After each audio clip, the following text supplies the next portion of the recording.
बांग्लादेश में हिंसा से जुड़ा एक और बड़ा अपडेट आप जान लीजिए। वहां की पीएम शेख हसीना ने ढाका छोड़ दिया है, भारत आ सकती हैं। बांग्लादेश की पीएम शेख हसीना, इस वक्त का ये सबसे बड़ा अपडेट है। हिंसा की आग में जल रहा है बांग्लादेश और पीएम शेख हसीना, जिनके खिलाफ लोग सड़कों पर आ गए हैं, सरकार विरोधी नारेबाजी भी हो रहे हैं और शेख हसीना को पद छोड़ने की बात भी कही जा रही है। ये कहा जा रहा है कि इस्तीफा दीजिए अगर हालात संभल नहीं रहे। जगह जगह ये जो प्रदर्शन की आग भड़की है, इसके बाद पीएम शेख हसीना ने ढाका छोड़ दिया है, जो जानकारी मिल रही है। और जानकारी ये भी कि भारत आ सकती हैं बांग्लादेश की पीएम शेख हसीना। मेरे सहयोगी दानिश रिजवी इस खबर को लेकर ज्यादा अपडेट के साथ जुड़ गए हैं। दानिश, सुबह आपने अपडेट दिया था कि हिंसा भड़क रही है, 300 से ज्यादा जानें जा चुकी हैं, अकेले 24 घंटे में 100 लोगों की जान गई है।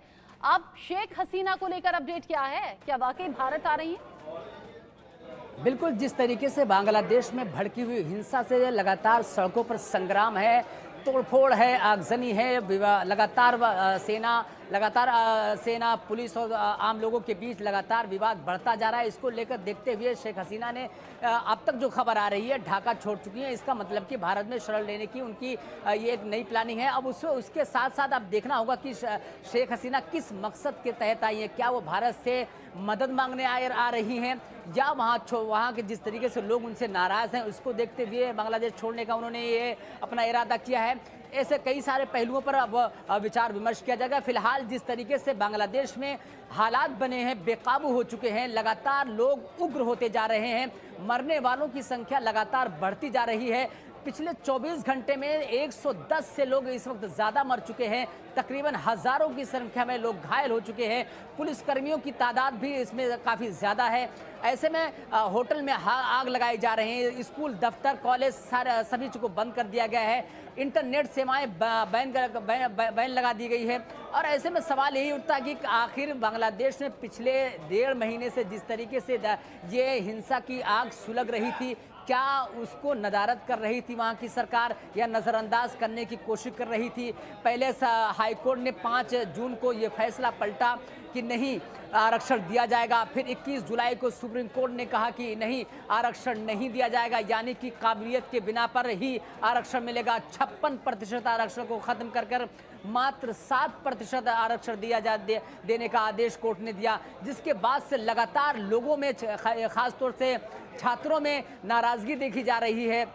इसको लेकर लगातार लोग उग्र होते जा रहे हैं। तकरीबन 20 जिलों में लगातार हिंसक विरोध प्रदर्शन हो रहे हैं, तोड़फोड़ हो रही है, आगजनी हो रही है, एक दूसरे को मार रहे हैं। एक बात बताइए, बांग्लादेश में जो हिंसा हो रही है, हालात लगातार बिगड़ रहे हैं। पहले पुलिस के हाथों कंट्रोल दिया गया, पुलिस से हालात संभले नहीं, अब पुलिस को हटाकर सेना को वहां तैनात कर दिया गया है। जगह जगह हिंसा भड़कती चली जा रही है। अंदाजा हम इसी बात से लगा रहे हैं, जैसे आपने कहा कि 24 घंटे में 110 से ज्यादा जानें तो जा चुकी हैं। प्रधानमंत्री आवास भी क्या वहां सुरक्षित नहीं, जो शेख हसीना को देश छोड़ना पड़ रहा है? बिल्कुल, जब आवाम उग्र हो जाती है, आपने देखा होगा कि श्रीलंका के क्या हालात हुए थे। श्रीलंका के राष्ट्रपति भवन में लोग घुस गए थे, प्रधानमंत्री के भवन में घुस गए थे। जब आवाम उग्र हो जाती है तो सेना और पुलिस लाचार हो जाया करती। वही हालात फिलहाल पूरी तरीके से बांग्लादेश में गृह युद्ध जैसे आसार बन चुके हैं। जगह जगह हिंसा हो रही है।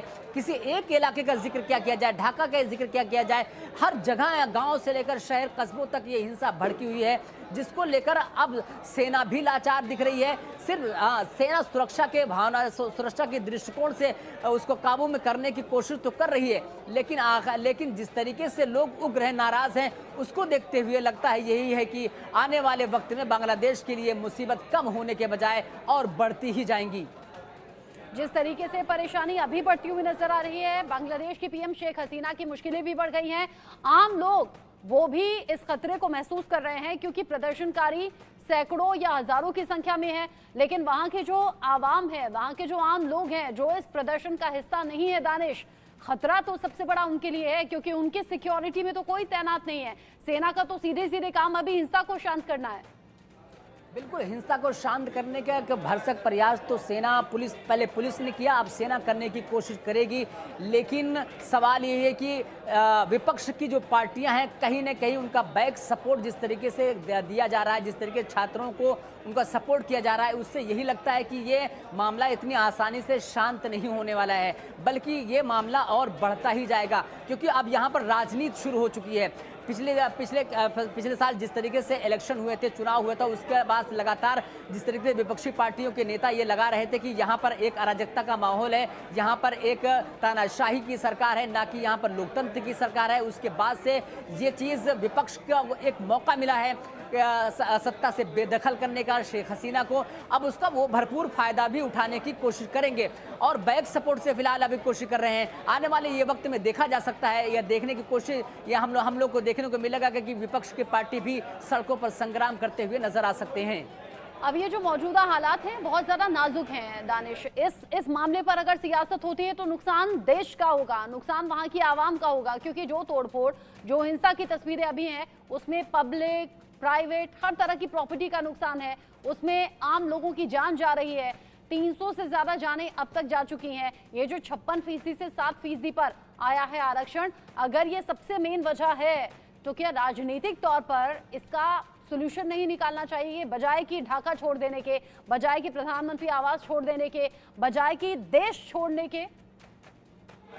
अब ये सूत्र बता रहे हैं कि ढाका छोड़ने की उनकी ये अटकलें लगाई जा रही हैं, लेकिन सियासत परसेप्शन पे चलती है। सियासत जो है आपकी अगर छवि अच्छी बन गई या धूमिल हो गई तो उस पे चलती है। इस वक्त विपक्षी पार्टी के नेता यही चाह रहे होंगे कि जिस तरीके से हिंसा भड़की हुई है वो कम ना हो, बल्कि शेख हसीना के खिलाफ ये उग्र हो, क्योंकि ये सत्ता का मामला है। जब सत्ता की कुर्सी की बात आती है तो कहीं ना कहीं कुछ न कुछ सपोर्ट, जिस तरीके हिंसा, प्रदर्शन, आगजनी, तोड़फोड़ का कहीं ना कहीं विपक्षी पार्टियों का ये सपोर्ट रहा करता है। ये एक बांग्लादेश की बात नहीं है, बल्कि आप आमतौर पर किसी भी देश या राज्य में देखेंगे तो विपक्षी पार्टियों को इन मौक़ों पर उनको एक फ़ायदा नज़र आता है, सत्ता के करीब पहुंचने का उनको एक अवसर नज़र आता है। उसी को देखते हुए जिस तरीके से वहाँ पर प्रदर्शनकारियों को बैक सपोर्ट किया जा रहा है, इससे और भी हिंसा भड़केगी। हाँ। छात्रों में उग्र प्रदर्शन होगा और तोड़फोड़ की जो घटनाएं हैं वो और बढ़ती जाएंगी।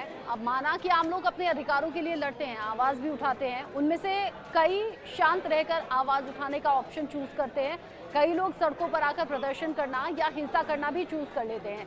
यहाँ जो 56% आरक्षण शहीदों के परिवारों को मिलता था, अब उसे घटाकर 7% कर दिया गया, जिसको लेकर लोगों का गुस्सा 7वें आसमान पर है। लेकिन क्या ये प्योरली वो शहीद के परिवार वाले हैं जो सरकारी नौकरी में आरक्षण फिर से वापस बहाल करना चाहते हैं, या फिर इनके साथ कुछ पॉलिटिकल पार्टी के जुड़े हुए गुर्गे हो सकते हैं, या फिर क्या जानबूझकर फैलाई गई हिंसा या भड़काई गई हिंसा हो सकती है?